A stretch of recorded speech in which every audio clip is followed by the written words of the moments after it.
தாய் தமிழ் உறவுகளுக்கு வணக்கம். புதிய கூட்டணியை உருவாக்குகின்றார் என்ற தலைப்பில் இந்த காணொளியை நாம் காண்கிறோம். தமிழக வெற்றி கழக தலைவர் விஜய் அதிமுகவுடன் பேச்சுவார்த்தை நடத்தி வருகிறார், பாஜகவுடன் பேச்சுவார்த்தை நடத்தி வருகிறார் என்று திமுக வதந்தி கிளப்பியது.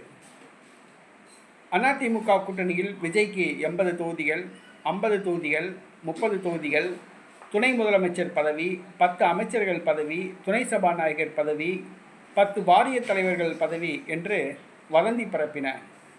பாஜகவின் சார்பில் நடிகர் விஜய் எம்பி ஆகிறார், தமிழக வெற்றி கழகத்தை சார்ந்தவர்களுக்கு பாஜக அமைச்சரவையில் அமைச்சர் பதவி வழங்கப்படும் என்றெல்லாம் வதந்திகள் கிளப்பப்பட்டன.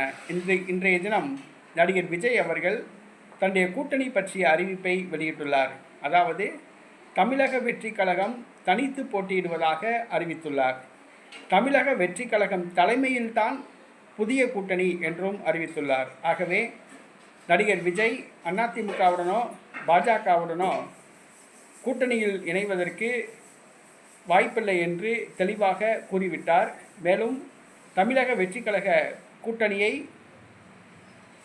பிற கட்சிகளுக்கு கூட்டணியில் இணைவதற்காக கதவை திறந்து வைத்துள்ளார்.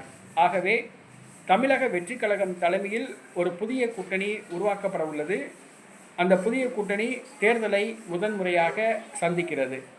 ஆக தமிழக அரசியலில் தமிழக வெற்றி கழகம் தனித்து போட்டியிடுவது உறுதி செய்யப்பட்டுள்ளது.